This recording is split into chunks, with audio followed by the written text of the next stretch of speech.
Graças a Deus. Que Deus abençoe e ilumine a sua vida em um nome do Senhor Jesus. Povo da fé, hoje, o nosso quinto domingo do nosso propósito, da água da provisão. Aqui em minhas mãos já se encontra a minha água. E eu gostaria que você preparasse a sua. Porque daqui a pouco nós vamos fazer a oração da fé.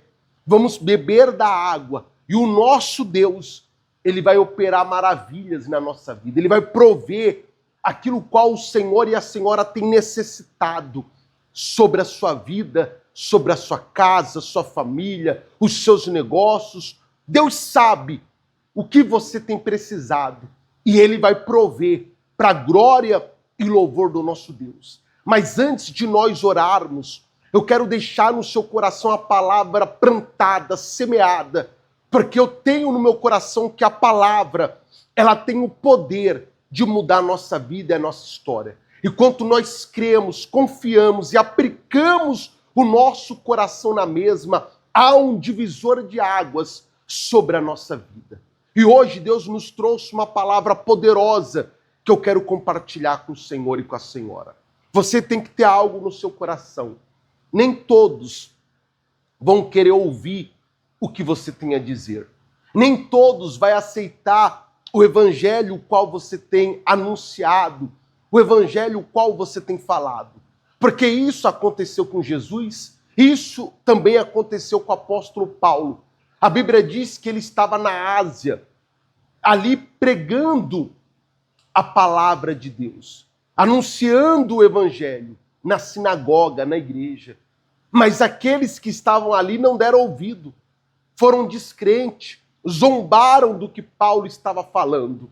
Então ele pega, se retira daquele ambiente e vai até a escola de Tirano.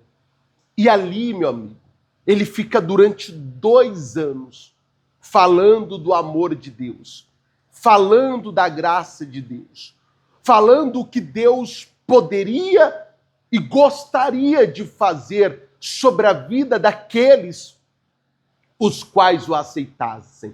E ali a palavra foi anunciada. Muitos creram e muitos não creram. Ao ponto que Paulo foi preso, encarcerado pela palavra do Senhor Jesus Cristo. Mas a vida de Paulo estava tão atrelada a Deus. Paulo estava tão disposto a pagar o preço, a entregar a própria vida dele em prol do evangelho, ao ponto que ele diz mais adiante que ele é prisioneiro de Cristo. O que ele quis dizer com essas palavras? Que a vida dele não pertencia mais a ele, mas sim a Cristo. E ele gastaria sua vida, sua energia, sua vitalidade, tudo que ele tinha em anunciar o amor e a graça salvadora de Deus. E ali, meu amigo, ele preso, encarcerado, sem poder ir ao aflito, ao angustiado, ao desesperado, aqueles os quais estavam sendo acometidos por ataques espirituais, ataques malignos, ele começa a usar de uma estratégia a qual Deus lhe dera.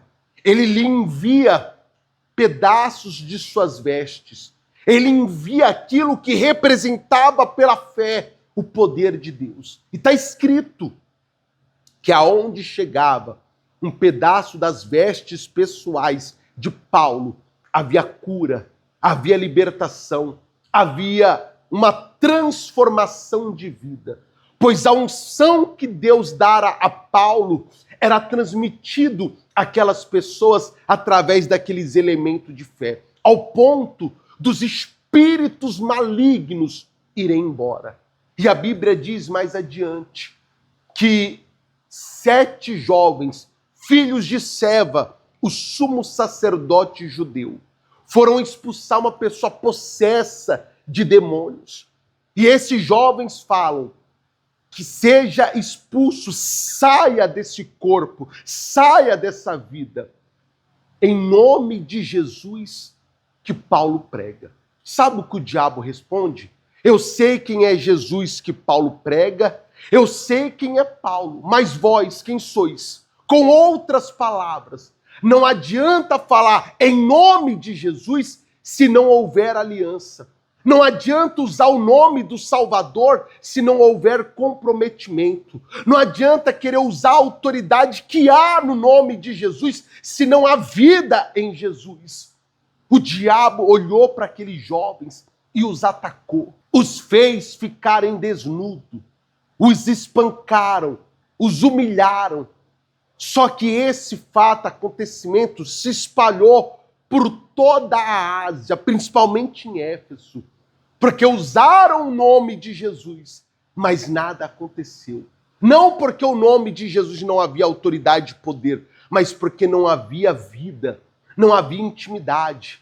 Mas quando Paulo usava o nome de Jesus, quanto os discípulos de Paulo usavam o nome de Jesus, quanto os apóstolos usavam o nome de Jesus, o milagre acontecia, a cura acontecia, havia uma mudança. Mas por quê?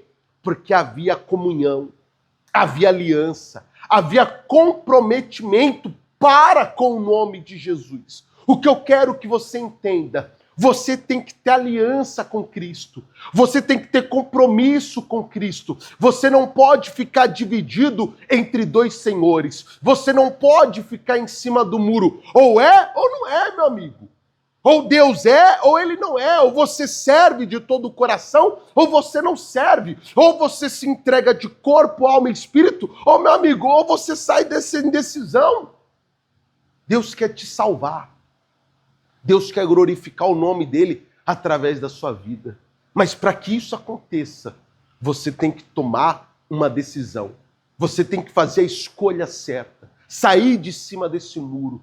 Parar de dar ouvido as vozes contrárias, as vozes que você tem ouvido lá fora, e dá ouvido ao que você tem lido na palavra de Deus. Dá ouvido àquilo que você tem ouvido, quanto você tem falado com o Altíssimo. Dá ouvido à palavra que é lançada ao seu coração todos os dias. Tomando a decisão certa, fazendo a boa escolha, você vai ver a mudança. Aí sim, o nome de Jesus vai ter poder e se manifestará sobre a sua vida. Você vai dar ordem ao mal e o mal vai sair. Você vai dar ordem à doença, a doença vai sair. Você vai dar ordem à miséria, a miséria vai sair. Você vai dar ordem ao problema e o problema vai desaparecer. Mas você tem que estar disposto a pagar o preço. Amém, pessoal? E para que você entenda melhor, olha o que está escrito na palavra de Deus. Chegou este fato ao conhecimento de todos, assim judeus como gregos, habitantes de Éfeso. Veio o temor sobre todos eles, e o nome do Senhor Jesus era engrandecido. Veja bem, uma vida alinhada glorifica o nome de Deus. E uma vida desalinhada, meu amigo, meu amigo, envergonha o nome de Deus. Mas por que o nome de Jesus foi engrandecido em Éfeso, na Ásia? Por um motivo. Paulo vivia o que pregava. Paulo ensinava o caminho. Ninguém dava ouvidos. Mas ao fazerem prova do que Paulo pregava, eles viram que era necessário uma comunhão, uma fidelidade a Deus. Os 7 jovens era filho de um sumo sacerdote. E o diabo esculhambou com a vida deles. O diabo arrebentou com eles, desgraçou eles. Porque eles não criam em Cristo Jesus. Eles não acreditavam no Evangelho. Eles quiseram usar a autoridade sem antes ter intimidade. Então, com isso, todos viram que para que fosse utilizado o nome do Salvador, era necessário uma comunhão. E ali nasceu no coração de todos o temor e o tremor para com o nome de Jesus. E assim eles começaram a se entregar, a se doarem a Cristo Jesus e confessarem o Senhor Jesus como seu único Senhor e Salvador. Sabe o que vai salvar a sua casa? Sabe o que vai salvar a sua família? Sabe o que vai mudar essa situação? Você viver o Evangelho. Você crer 100% na palavra de Deus. E para que a manifestação do poder venha ser manifesto sobre a sua vida, é necessário 3 coisas: oração, jejum e intimidade com Deus, a leitura da palavra. Com isso você se achega com Deus. E quando você usar o nome do Senhor Jesus, um milagre acontece. E é por isso que neste momento eu quero unir a minha fé com a sua. Eu quero junto ao Senhor e à Senhora, juntos, em um nome do Senhor Jesus, venhamos invocá-lo, venhamos orar em nome dele, venhamos beber da água consagrada, a água da provisão, e venhamos ver o antes e o depois do poder do Altíssimo em nossas vidas. Então vamos orar, pois é momento de oração. Senhor, nosso Deus e amado Pai, eu entro em oração junto a esse povo, a essa igreja, porque, meu Pai, muitos puderam estar conosco aqui hoje, mas muitos não puderam. Muitos gostariam de estar aqui nas reuniões, mas não conseguem, não podem, porque moram em outra localidade. Mas a fé os alcança agora. O poder da palavra os alcança agora. E a vida deles é mudada, é transformada.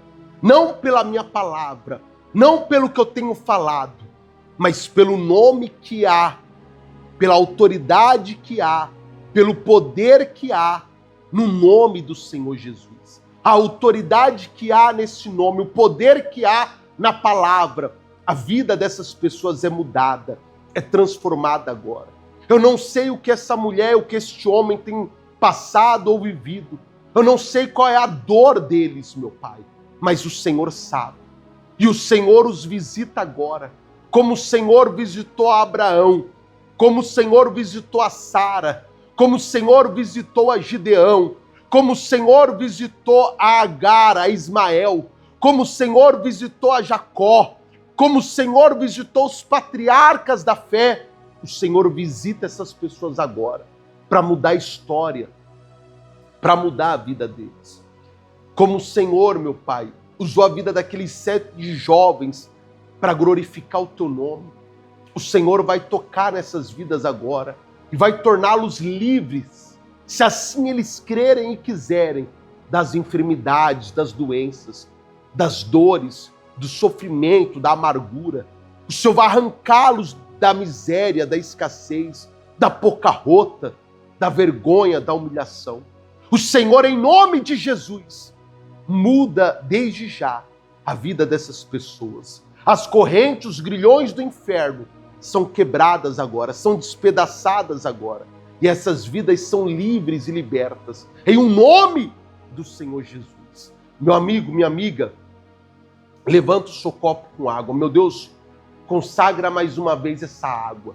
E quando nós bebermos da mesma, um milagre vem acontecer, a provisão venha se manifestar sobre essas vidas. Em o nome de Jesus, beba da água consagrada. Isso.